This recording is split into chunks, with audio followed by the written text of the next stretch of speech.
Boy, oh boy, don't you just love Twitter? Isn't it fantastic? Isn't social media great? Now I'm the world's biggest faggot because I said I hated social media, and yet here I am, 2 years later still on this godforsaken fucking website, using it daily. I don't know why. I'm like an opium whore. I can't put the fucking pipe down. Yet I'm noticing a few strange things, so I just wanted to share a little theory I had. Now, maybe you're familiar with Reddit. Maybe you even use it, and if you do, throw yourself off a fucking bridge, because that's where you deserve to be, at the bottom of a goddamn ravine. On Reddit, they have a way of dealing with problematic posters. It's called shadow banning.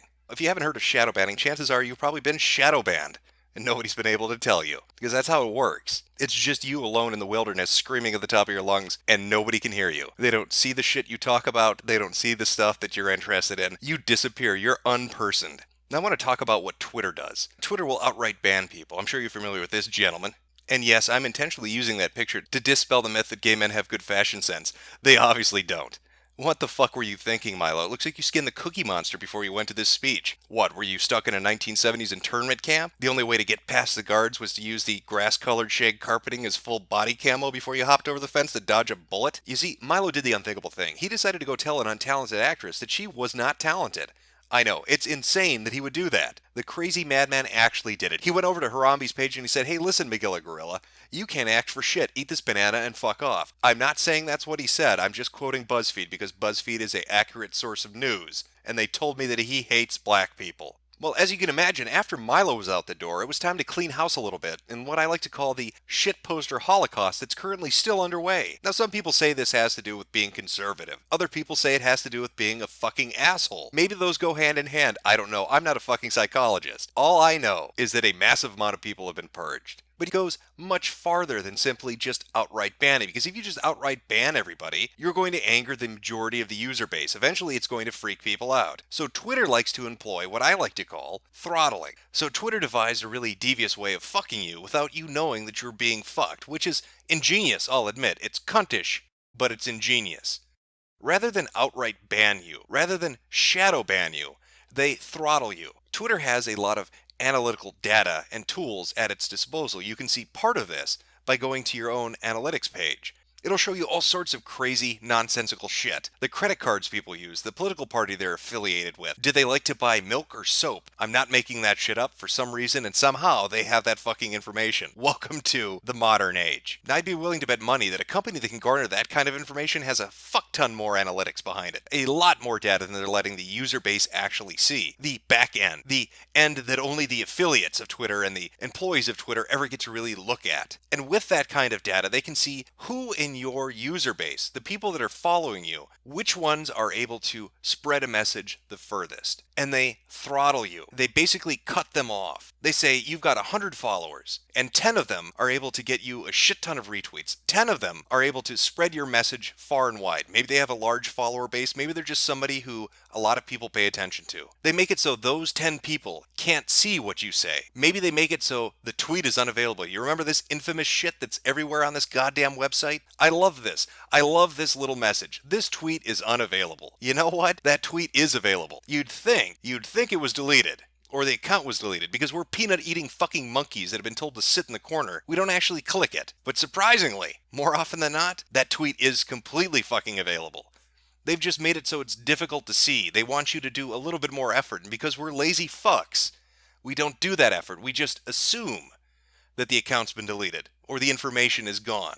How many of you have seen this? How many of you have encountered this when you've quoted your own tweet or responded to somebody who's responded to you and you follow them or they follow you and for some reason that tweet is unavailable when it is clear as day if you go to their timeline? That is part of throttling. Another way to easily tell this is happening to you is if you say, "I don't know, have these kind of impressions," and then have these kind of impressions.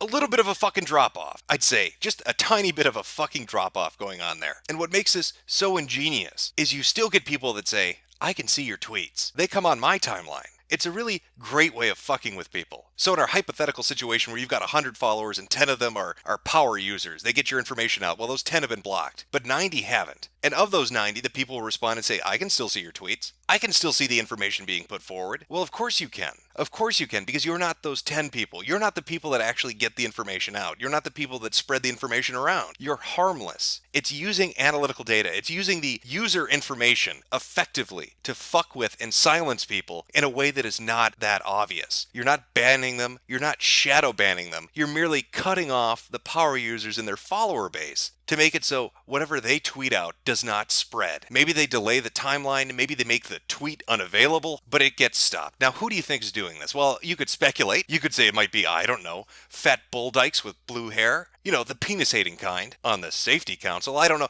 That's just a guess. That's a hypothetical guess. But it seems to be a current trend. I mean, do you remember this shit? Yeah, that's coming your way. Or how about good old Mark Zuckerberg? Mark, I'm going to throw Hawaiians off their land and build a fucking wall, Zuckerberg. You know, that's the face of a man who's seen Angela Merkel's pussy in person. That is the face of fucking despair. Now, you might be inclined to say, wait a minute. I don't buy this. Why would a social media site fuck with its users? Sure, maybe I've seen this on Reddit, but it's not like it happens anywhere else. It happens everywhere else. On Facebook, they cut out what they deem to be fake news because they don't want that information spreading. And if you're the person posting it, your post is the one that doesn't go anywhere. Maybe they delete it, maybe they ban your account, maybe they fucking put you in timeout. I don't know how good old Marky does it. I'm not a big Facebook user. But I do know that they target things they don't like and declare it fake news and make sure you can't spread it. That's something he's openly talked about. Or how about this dumb shit? The little bell. Oh, what's that? You've subscribed to somebody? Better hit the little bell if you want to watch their fucking video. We want to make sure you extra committed to this. It's a way of delaying information. It's a way of silencing certain people. It's a way of fucking with the metrics. And